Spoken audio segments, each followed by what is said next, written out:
Sebuah budaya yang diwariskan oleh leluhur di sebuah desa yang terletak di Kabupaten Buleleng, Provinsi Bali.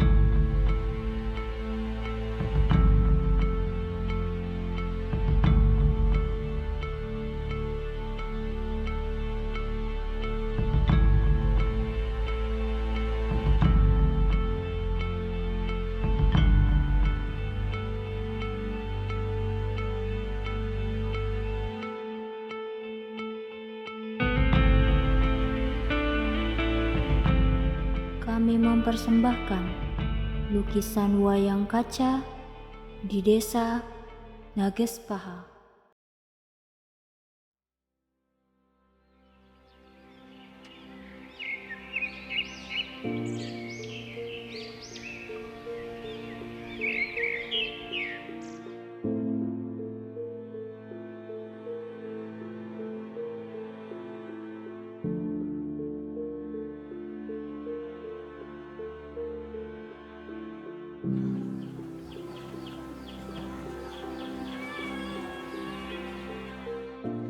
Mengenai nama saya, yaitu Bapak Wayan Arnawi, asal dari desa Nagespaha, Dusun Dinas Lord Margi.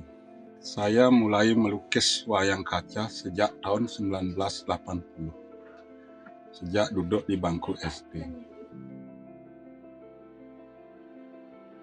Lukisan kaca ini yang menarik, yaitu kesannya terbalik. Dan di sini pun selain di Nagespaha, bahkan katakan di Bali pada waktu itu, belum ada yang bisa melukis di atas kaca. Lain halnya dengan di Jawa, misalnya Cirebon, Yogyakarta, itu mungkin sudah ada pada waktu itu, menurut penuturan dosen. Itu indahnya.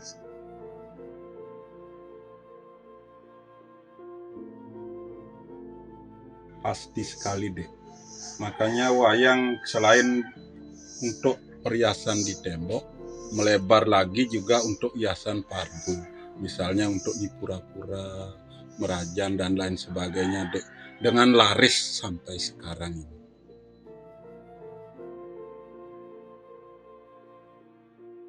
Siapakah tokoh sebenarnya pelukis wayang kaca? Yaitu Maestro Jero Dalang Diah kakek Tiang sendiri. Kakek Dalang Diah menurunkan 4 generasi, yaitu mulai pembelajaran dari anak-anaknya dan cucu-cucunya, bahkan ke cicitnya, anak saya sendiri, termasuk generasi kelima. Jero Dalang Diah kelahiran 1909. Beliau sekaligus sebagai dalang pada tahun 1927. Suatu hari, Jero Dalang Diah didatangi oleh pecinta wayang yang bernama Iwayan Nitya. Wayan Nitya membawa sebuah lukisan yang berobjek berbusana kimono, yaitu lukisan buatan Jepang. Lalu Wayan Nitya bersikeras untuk membuatkan hasil bawaan wayang yang berbusana kimono. Kakek Dalang Diah, kakek Tiang sendiri, merasa tertantang dirinya untuk membuatkan wayang dengan media kaca. Tumbuh di benak kakek Tiang bahwasannya belum pernah melukis wayang kaca sama sekali. Lalu lukisan itu disanggupi oleh kakek Tiang, Jero Dalang Diah. Lalu lukisan itu diamati secara detail. Oh, ada tumpukan warna. Begitu. Lalu dicongkellah lapisan pertama. Ditemukanlah goresan pena yang berwarna hitam seperti ini. Lalu kakek Tiang pada saat itu mencoba dengan memakai alat jelaga. Jelaga atau mangsi. Mangsi. Lalu bagaimana? Hasilnya tidak mau melekat di kaca. Lalu suatu hari kakek Tiang pergi ke pasar. Kakek Tiang bertanya kepada Cina waktu itu.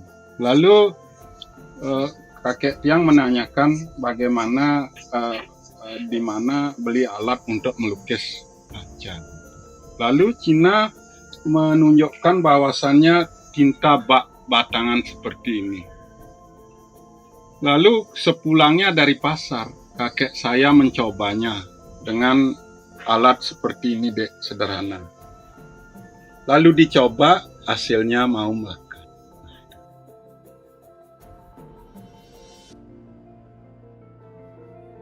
Lalu sekarang timbul pertanyaan lagi di kakek saya. Bagaimana cara mewarnai? Ya, begitu timbul pikiran kakeknya. Lalu kakek tiang mencoba dengan cat air atau cat tembok. Lalu bagaimana, Dek? Hasilnya fatal semua. Bahkan hasil goresan pena yang berwarna hitam ini kabur semua. Begitu. Lalu suatu hari kakek tiang mengecat ram rumah yang berada ukirannya. Ini konsen, di atasnya ada ram rumah. Lalu lukisan itu tepat berada di bawah ram itu. Lalu tanpa disadari kakek tiang mengecat ram, menetaslah cat di dalam sebuah kaca. Lalu diamati, kok bisa melekat begitu. Berarti cat ini yang mampu. Lalu dicobalah cat itu, sedikit demi sedikit diambil dengan peradenya. Lalu setelah perade diambil cat putih secara detail, tahap demi tahap. Hasilnya rampunglah sebuah lukisan seperti yang di atas adik-adik. Rampunglah sebuah lukisan, dicat mau melekat. Akhirnya di hati kakek saya merasa lega, bahwasannya saya mampu melukis wayang kaca. Nah, dan lupa, maaf, Dek, yang dilukis itu pada saat itu adalah Niwata Kawaca. Ya, Niwata Kawaca namanya adegan cerita yang dilukis saat itu oleh kakek saya. Akhirnya mau melekat hasilnya. Lalu timbul lagi pertanyaan, bagaimana caranya untuk menutup latar belakang wayang ini? Begitu kakek yang tumbuh di hatinya. Lalu diambillah cat biru, biru polos.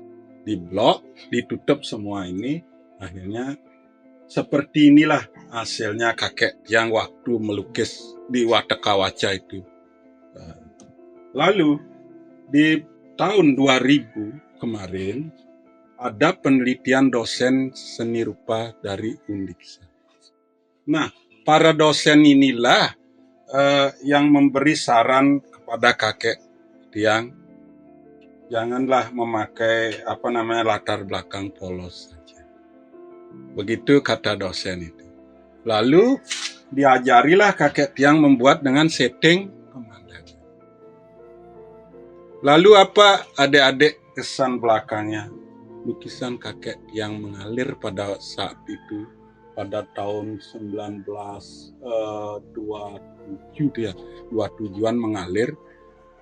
Koleksinya pun para petani jeruk ya dari Bondalem dan petani kopi dari Bukit. Berkat motivasi daripada mahasiswa, begitu dosen yang memberikan memotivasi setting pemandangan. Akhirnya diterima kakek tiang itu dengan setting pemandangan. Itulah kisah lukisan wayang kaca di tahun 2000 mengalami puncak keemasan. Makanya kemarin Bapak titip pesan dengan Pak Dinas Kebudayaan.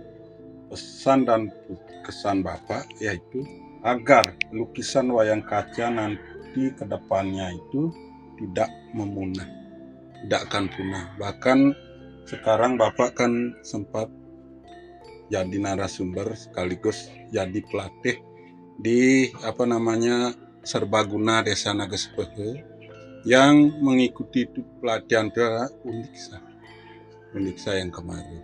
Ya, inilah hasilnya deh, bersama piagamnya. Itu deh, agar tidak punah gitu.